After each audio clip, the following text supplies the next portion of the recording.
Hello again, everybody. Zack Attack is here with the Atakline for this Wednesday, April 22nd, 2015. Alright, let's get things started out with your Billboard number ones. Well, we have another new number one album. After only 1 week, the Furious 7 soundtrack, who's still the number one movie for 3 weeks, got kicked off by, of all people, Shawn Mendes. That's right, Shawn Mendes and his EP or LP debuts at number one this week on the Billboard Top 200. Congrats to Mr. Mendes for the big honor. First number one for him. But while we have a number one album, we have a still number one single for the second week in a row. Even though the soundtrack got kicked off, the song from Fast and Furious 7, See You Again from Wiz Khalifa, is still number one. I even played that song at that birthday party I did in Almont last Saturday. It was decently well received. It's a slow song, but it's sing-along in chorus. That's why it's probably number one. And because of Paul Walker. So there's your Billboard number one. Speaking of Billboard, of course, coming up May 17th will be the Billboard Music Awards. Now they're adding performers daily, including this big one just announced today. Iggy Azaela and Britney Spears are set to debut their collaboration together on national television on the Billboard Awards, debuting Pretty Girls for the first time on television, as confirmed today by Billboard and Dick Clark Productions, which is producing the award show.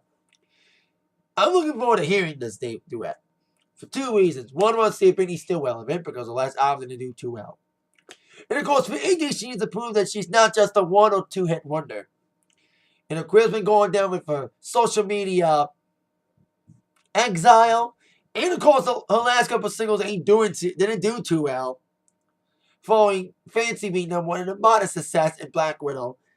And her tour getting delayed till the fall.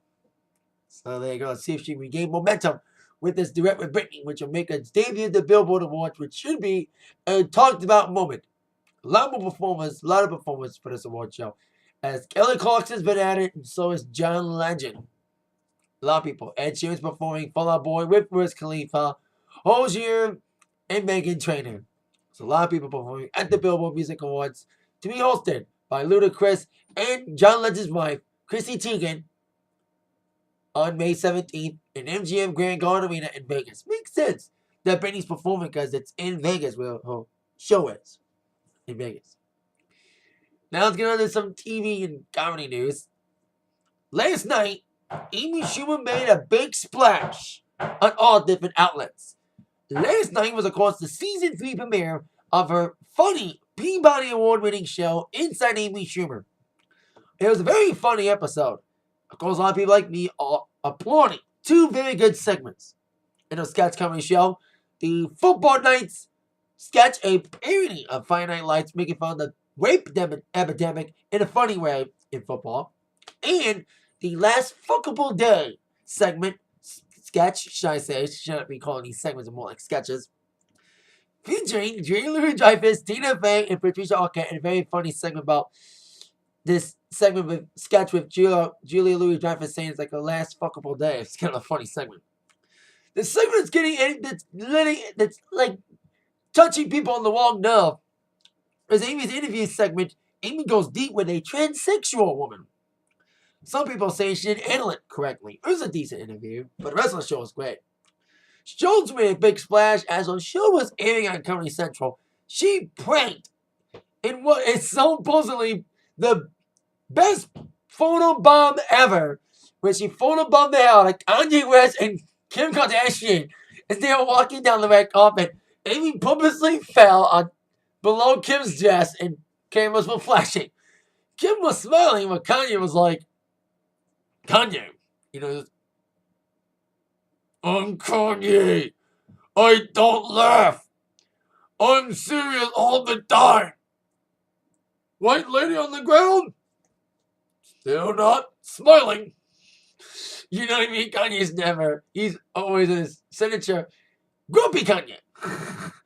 Instead of Grumpy Cat, it's Grumpy Kanye all the time. But Amy had a good laugh, and so did Kim. They had a picture later on together. And they both admitted it was funny in a press statement. So, at least Kanye and Kim were had a good sense of humor about it. So it's kind of funny. And Inside Amy Schumer's been renewed for season 4. So there you go. Amy Schumer celebrates her season 3 premiere of Inside Amy Schumer with a great premiere and photobombing the hell out of Kanye and Kim on the red carpet at the Time 100 Gala. Kanye is one of the 100 most influential people. And he's on the cover. I think Kim's on that list too. Should not be. Amy should be. So, there you go with that. Now, on some more TV news. For the last couple weeks, it's been rumored about a Full House reboot called Fuller House, set to air on Netflix. Well, on Jimmy Kimmel's show recently, John Stamos officially said it's officially happening. Fuller House is going to happen.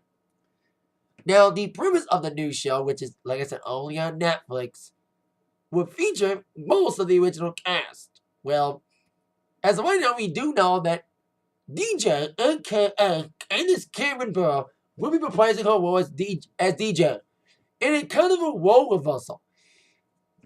Of course, if you don't know, in the original Full House, Danny Tanner, played by Bob Saget, is left alone to take care of his 3 girls after his wife passes away. And now DJ is now going to fill the role of Danny Tanner, as she's going to be the widower. That she's pregnant with another child and has 2 kids, and her husband passes away. You know, it's kind of interesting to go on that route again. This time it's DJ being the widower instead of Bob Saget's character, Danny. Also starring in this show, definitely for sure, is Kimmy. I forgot her name. Her real name.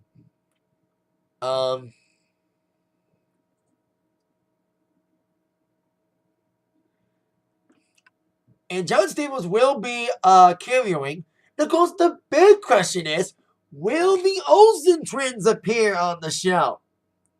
According to an interview, they're saying they're open to it. That they're not saying no to it, they're interested. According to a magazine, Mary Kate said, "We just found out about it today." She said yesterday in an interview, "I guess we're going to talk to the creators and see what's happening." They said they do talk to the Full House cast members regularly, including Bob Saget. They said they talked to Saget recently without that topic ever being brought up. So it's interesting. So I mentioned we do know about Full House.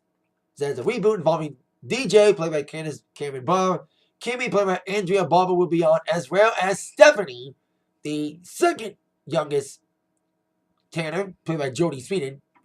And Jesse, aka John Stamos, is back, and there are negotiations to bring back most of the original cast to try to reprise their roles, including Bob Saget, Dave Coulier, the aforementioned Olsen twins, and Lori Loughlin. So at least John Stamos is already in, and he's a producer. So there you go. The rumors are true. Fuller House is happening. And Candace is interviewed yesterday at a press event for Dance from the Stars on its 10th anniversary. She was a contestant. She did say that they're not trying to revisit or relive the magic of Full House. They want to just tell a new story involving these characters. And maybe bring back some magic. Everywhere you look, there's a heart, somebody who needs you. That's all I know the original Full House song. So yeah, Full House is happening. It'll air next year on Netflix, taping over the summer. Olsen twins may be involved. Let's cross our fingers for that. So have must say indeed. Now, let's end this attack line with, man, more separation news. A lot of people are breaking up. A lot of couples are breaking up. I told you on Monday's attack line, Ariana Grande and Big Sean have separated, have broken up after 8 months. Well, a couple who was separated have now officially filed for divorce, referring to Gwyneth Paltrow and Chris Morton. Of course, they separated last year on what they like to call a consciously uncoupling. Last year, they were separated. They were still together, and they got together for occasions for family. But now they're officially divorcing. And Gwyneth's the one who's signing. I always mispronounce this phrase every time. Even considerable differences as the reason for the separation. She is seeking to have joint custody of both of their children, Apple and Moses. So there you go. That officially, Gwyneth and Chris are divorcing as of today. So there you go. Now, speaking of TV news, going back to TV for a second, an ABC show that is currently on ABC, not Full House, Modern Family, returns tonight after a 2-week hiatus. Well, it's near that time of the season. The season's almost done. They had to fill in time because there's not many new episodes left. Because it's near the end of the season. They came in for a new Modern Family tonight at 9, 8 Central on ABC after a few weeks off. That is it for the Atakline for this day. Thank you very much for watching. With that in mind, y'all been attacked by the news from Zach. See you later. Yeah.